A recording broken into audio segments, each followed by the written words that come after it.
무극담노 종신기 천마편 제9화 거사 1. 해는 뉘엿뉘엿 서산마루에서 떨어지고 있었다. 일과를 마친 연국의 주둔지는 여느 때와 같이 조금은 한가했다. 각 부대 군막은 정찰을 다녀온 인물들로 바쁘게 움직였고 때 늦은 식사 자리에도 3, 4모씩 모인 군병들의 대화 꽃이 만발했다. 각자 현재 전시와 달리 사람들은 모두 무엇이 신이 났는지 왁자지껄이었고 한편에는 군병으로 동초를 나가려 준비하는 인물들도 보였다. 6대대 장군막에서 나와 있는 두 인물이 있었으며 이들의 복장으로 본다면 연국의 지휘 장군으로 보였는데 그래, 현아. 아직 유지혁은 복귀하지 않았단 말이냐? 네, 명령님. 아직 도착하지 않았습니다. 우리의 거사는 다음날 자시의 주둔지를 출발하여 축시가 끝날 무렵 적진의 중심에 있어야 하는데 그래서 제가 형님께 간언하지 않았습니까? 지혁이를 아무리 믿고 아낀다고 하여도 지혁에게 많은 자유를 주면 안 된다고 하지 않았습니까? 이들은 바로 6대대의 유명한 곽씨 형제인 광룡 천호와 곽현 백호였다. 이들은 바로 6대대 총지휘관 장군과 백호들의 수장격인 수석 백호였다. 곽씨 형제는 류지혁의 늦은 복귀로 매우 고민하고 있었는데 광룡은 사흘 전에 중요한 작전에 대해 호원평야 연국 병사들의 총지휘관인 상대장군인 여진중 대장군에게 제가받은 상태였으니 난 녀석을 믿는다. 혹시 녀석이 자유를 만끽하다 제국 병사를 만난 것은 아닌지? 그럴 수도 있지요. 그렇다면 녀석이 아무리 군노 중에서 매우 뛰어나더라도 제국 병사들에게 걸린다면 쉽지 않았을 것입니다. 사로잡히거나 죽지 않았겠습니까? 현아, 그것은 내가 지혁이를 몰라서 그런다. 이곳에 도착한 후로 지혁이는 내가 특별한 훈련을 시켰구나.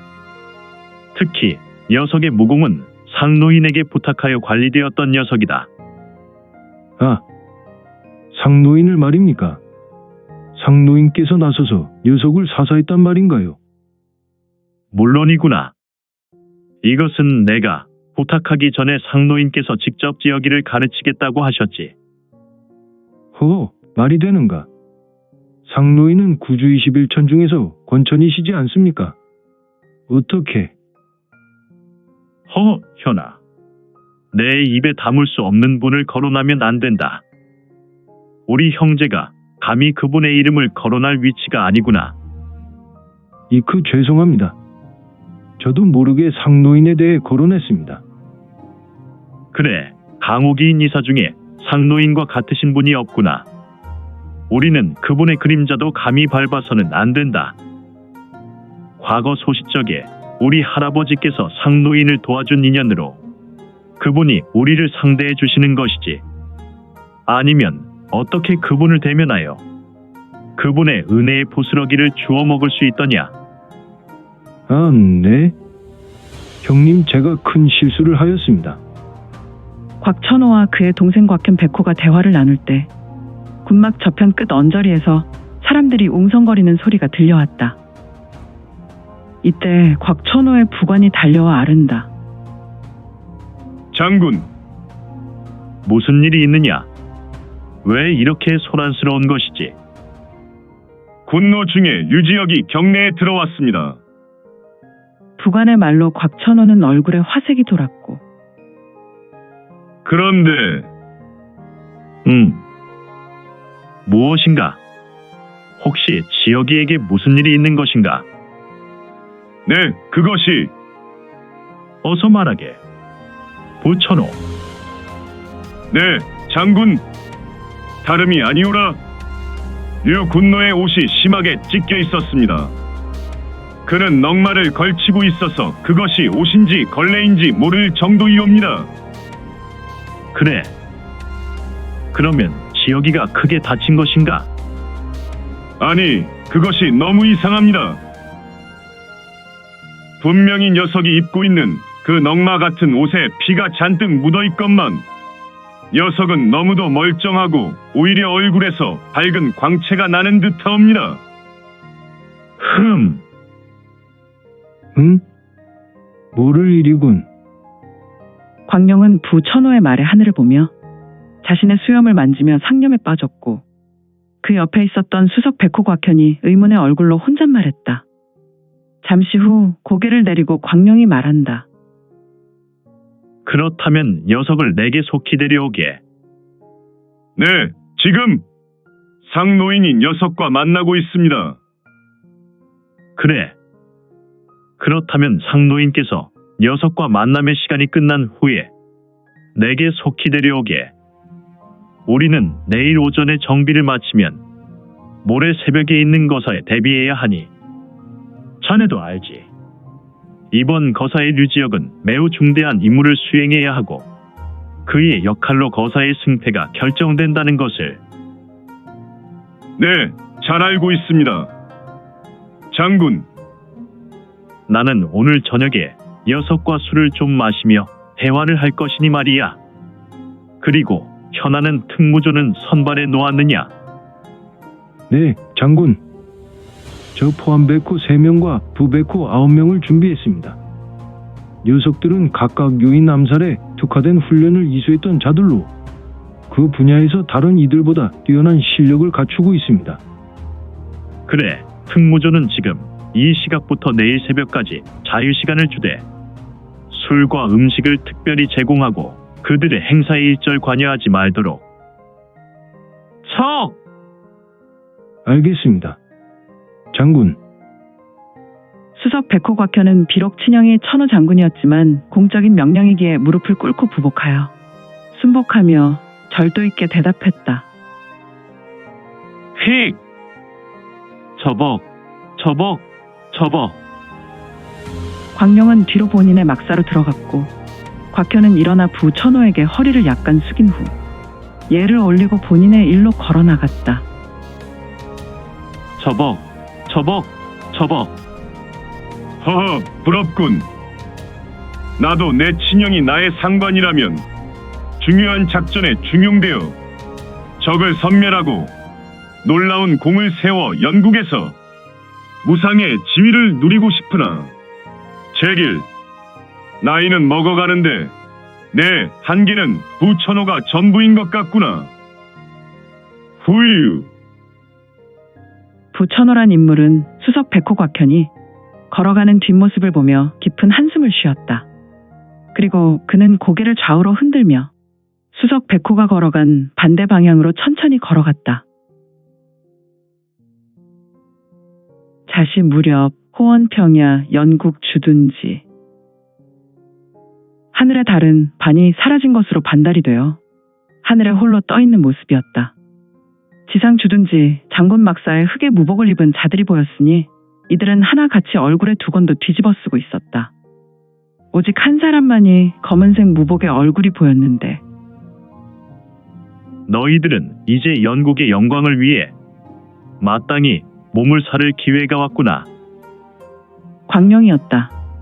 그는 지금 거사를 위해 거사에 동원된 요원들을 두고 일장 연설을 하여 그들의 동기를 북돋우고 있었다.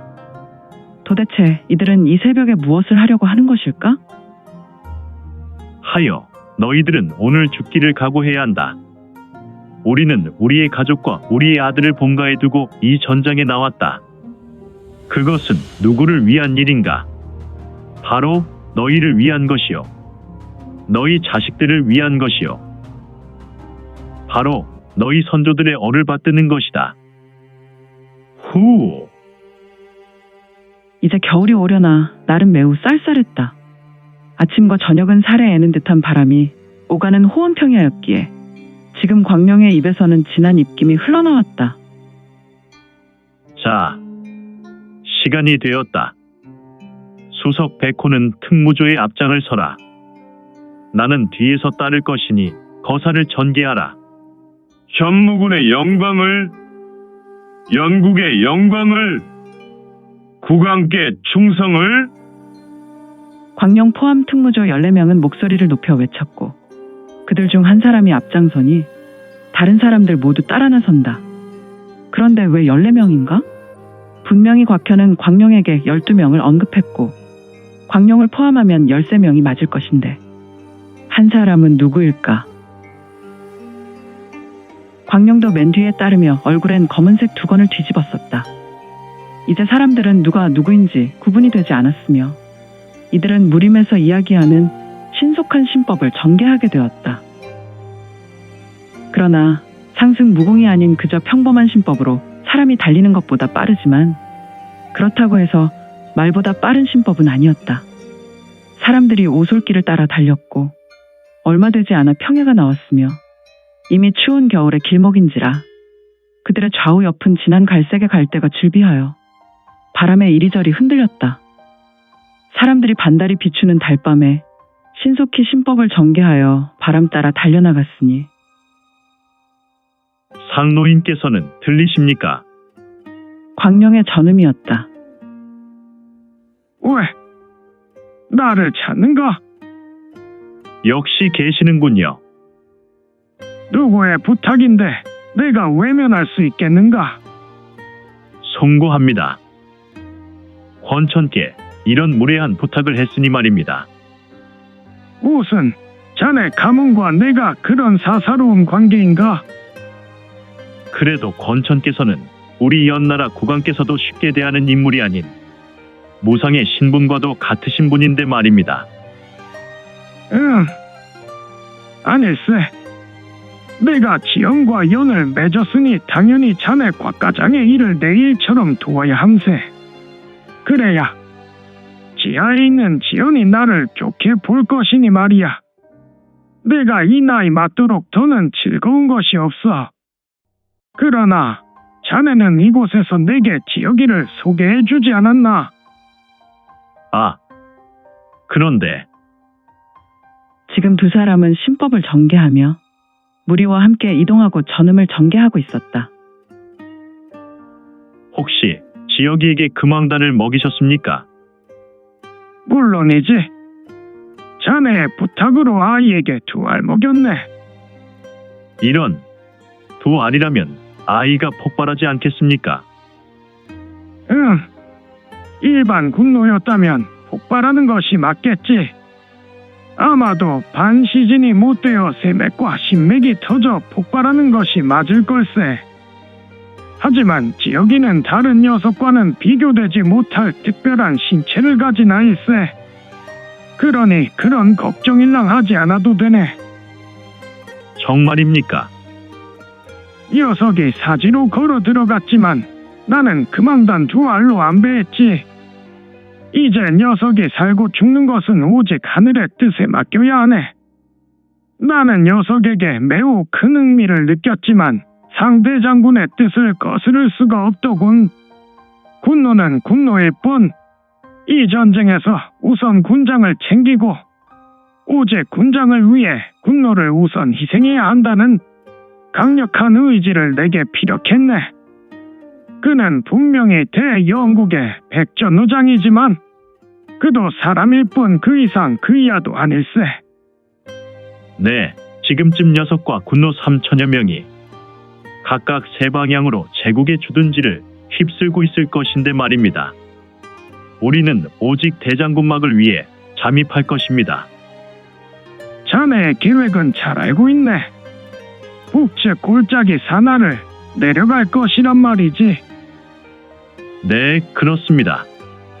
우리는 오직 제국의 대장군막에 있는 양광의 수군만을 원합니다. 알겠네. 파파파팍파파파파 하파파팍파파파파 파파파팍파파파파 파파파팍파파파 14명의 무리는 어두운 그림자가 되어 평야 갈대밭을 신속하게 날아갈 듯 달려나갔다. 이들은 침묵하였고 오직 목적지를 향해 전진하였다. 그들의 먼발치에는 희미한 불빛이 보였으며 그 빛은 시간이 지날수록 더욱더 강하게, 더욱 뚜렷하게 이들의 시야에 보였으니 제국의 주둔지 막사에는 굉음이 울렸고 곳곳에 불이 붙었는지 이 불빛이 번쩍번쩍하여 주변에 붉은 빛으로 물들게 하였다. 허허, 천지가 멸망하려는 것인가. 이곳 호원평야 서북쪽 제국의 주둔지에 일단의 무리가 난입하였는데 제국 군병의 수요보다는 이들이 매우 미미했지만 워낙 새벽 시각에 급습한 까닭으로 제국 주둔지는 군병의 함성과 병장기 부딪히는 소리 또한 죽음의 소리 등으로 소란과 난리가 난 것이다. 도대체 이 일단의 무리는 무엇란 말인가? 제국 주둔지로 각각 세 대의 무리가 세 방으로 급습하여 이 세 무리는 매우 시료를 얻는 듯하였지만 제국 병사의 무리가 워낙 많았기 때문에 시각이 지날수록 급습한 무리는 하나 둘 쓰러져 갔다. 조금만 더 전진하면 제국 병사의 총군대 장관인 양광이 있는 막사다. 비록 소수였지만 제국 주둔지 군대 장관이 머문 대장군막으로 접근하는 사람들이 있었다. 이들은 고작 5명 정도였는데 그중 맨 앞에 선 인물은 다른 사람보다 머리 하나는 컸기 때문에 누구보다 눈에 들어왔다. 웬 놈이냐? 이 무리가 대장군막에 거의 다 왔을 무렵 제국 군병의 경비병인지 보초인지 일단의 군병이 쏟아져 나왔고 그들은 30여 명의 무리였다. 이들은 각지에서 소란과 아우성이 넘칠지라도 절대 대장군막을 떠나지 않았던 군병들인 것 같았고 그들의 순애로 보이는 인물이 큰 소리로 낯선 인물들을 제지하고 나선 것이다. 스크롱 챙 갑옷이 아닌 가벼운 무복을 입었던 5명은 등에 메고 있었던 돌을 꺼내들었고 이들의 돌은 중원 오직 영국에서 사용하는 매우 날렵한 검신을 가진 돌이었다. 이 돌을 멀리서 본다면 꼭 검과도 같이 생긴 것으로도 착각하였으리라. 아무튼 반달의 달빛에 비친 돌은 누가 봐도 잘 연마된 도로 보인다. 그리고 이들의 눈을 보라. 5은 매우 날카로운 눈빛으로 살기가 가득했으며 또한 맨 앞에 선자의 눈빛은 기이할 정도로 붉은색 눈빛이었으니 이런 이자의 눈빛은 사람의 눈빛보다 흡사 장백산 대호의 눈빛이 아닌가. 사람을 잡아먹으려 숲속 은폐물에 움츠려 기다리는 그 눈빛. 단 한 번의 기회로 상대의 목을 부러뜨리려는 그 눈빛. 성공을 위한 강렬한 탐욕의 눈빛. 모든 것을 잡아먹을 살기 가득한 눈빛 말이다. 이놈들이 여기가 어디라고 무기를 꺼내 들고 지랄이냐? 냉큼 무기를 버리고 투항해라. 제국 소장의 외침에도 5 인물은 목적을 수행하기 위해 전의를 불태웠고 30여 명을 상대로 뛰쳐나갔다. 허허, 비록 소수였지만 이들의 무위가 4-5명을 충분히 상대하고 있었으니 어차피 싸움이란 쪽수가 많다고 한들 한 번에 4-5명 이상이 한 사람을 공략하는 것이지 그 이상은 의미가 없는 것이지 않나. 예, 제국의 위병들은 5사람에게 각각 나눠 흩어졌고 이들은 공략하기 시작하는데 역시 제국의 군병들 또한 훈련의 결과였던가. 소장의 명령이 떨어지기 전에 30여 명은 적당히 나뉘어 적을 상대하였고 피킥 제국 군병이 들고 있었던 창들은 표적을 향해 마구 찔러댔고 5사람은 각자 보법을 전개하며 소나기같이 쏟아져 들어오는 창들을 효과적으로 피해내며 자신을 덮치는 군병을 하나 둘 제거하려 초근접전을 펼친다. 챙 팍팍 철퍼더 대굴 이때 한 녀석이 쓰러져 바닥을 굴렀고 군병들이 개미 떼처럼 달라붙어 본인들이 들고 있는 창으로 바닥을 찍어갔다. 이를 보고 있었던 동료 중 하나가 적을 상대하다가 공중으로 튀어오르고 바닥에 구르고 있던 무사에게 떨어져 내렸는데 그의 일수의 5 군병의 창을 잘라버렸으며 다시 일수의 또 다른 군병의 창이 반토막 나서 하늘로 비상했다. 금도 1,000살. 허허, 무공이란 말인가. 그것도 꽤 뛰어난 살수였으니. 피킥 킥킥! 킥킥! 신법을 전개하고 공중에서 떨어졌던 무사는 신속하게 10여 명이 들고 있었던 창을 잘라내고 경력을 담아 본인이 들고 있었던 돌을 던졌다. 이런 그의 도는 신속하게 회전하며 날았고 무기를 못 쓰게 된 10여 군병의 수급을 잘라냈다. 그런데 이런 전장에서 무공이라니, 그것도 10여 명 군병을 단번에 죽여버릴 수 있는 상승의 무공이라니. 이를 보고 있었던 소장의 눈은 크게 떠졌으며 금세 그의 눈에 실핏줄이 터져버렸다.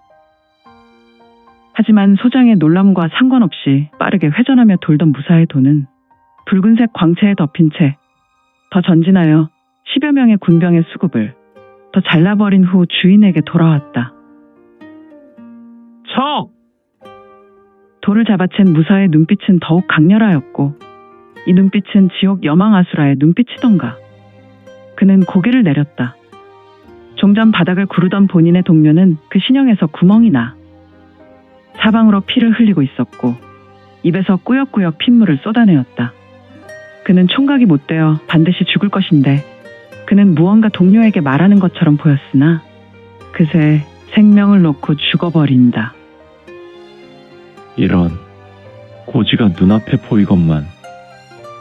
이 무사는 동료의 죽음에 매우 안타까웠으니 이제 장례는 아수라장이 되어 있었는데 소장과 제국 위병은 고작 5만 남았으며 역시 제국의 적인 무사들도 2명만 건재했고 3명은 쓰러져 사자가 되었으며 이때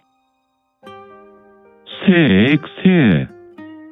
휙킥, 휙킥, 휙킥! 어두움을 가르고 정광석화같이 무언가 쇄도하고 있는 물건이 있었는데 피해라! 신법을 전개했던 무사의 우렁찬 목소리에도 어리둥절한 마지막 남은 동료는 퍽! 쌍부였다. 어두움을 가르고 신속하게 회전하여 피하지 못한 무사의 어깨를 가르고 팔을 떼어냈고 툭! 펄떡! 떨어진 팔은 물고기가 물 밖에 나와 지면에서 펄떡이는 모습이 되었다. 또한 이어서 휘! 퍽! 이어서 따라오던 남은 도끼가 무사의 수박에 박혔다. 이에 주변으로 피와 뇌수가 사방으로 튀었고 이내 썩은 집잔 넘어가듯 스르르 쿵! 넘어지고 말았다. 이제 홀로 남은 무사는 쌍부의 주인공을 찾아 쌍부가 날아온 방향을 쏘아보았으니 오, 역시 그의 눈빛을 이글거리는 지옥 여망의 눈빛이었다. 저벅! 척! 약을 처먹은 건가? 내 놈의 눈빛이 매우 싹수 없구나. 저기에 높은 장수를 보았다면 응당 얘를 갖출 것이거늘. 얼굴에 장비 수염을 한 인물이 빛나는 갑옷을 입고 나왔는데 이 갑옷은 반달에서 비추는 희미한 빛에 반사되어 울긋불긋하게 보였다. 그는 매우 걸걸한 음성으로 상대 무사를 쳐다보았고 그는 의구심으로 미간 골이 파였다. 또한 눈썹은 심하게 꿈틀대었으니 정령, 녀석은 무슨 약이라도 먹은 것인가? 매우 정상적이지 않은 눈빛이라니. 본인을 적장으로 소개한 인물은 눈에서 깊은 한광이 터져나왔고 이를 마주 보고 있었더니 절대 무력을 선보인 영국의 무사는 여전히 삐딱하게 짝다리를 짚고 한 손에는 피가 뚝뚝 떨어지는 돌을 축 늘어지게 든 자세를 취하고 눈에서 기이한 빛을 내며 적장을 한동안 노려보았으며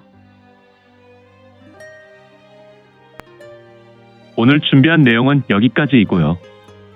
무극담로 종신기 천마편 계속 성원 부탁드릴게요. 또한 구독, 좋아요는 본 작가의 지필에 큰 힘이 됩니다. 그럼 오늘도 최고로 멋진 하루 되세요.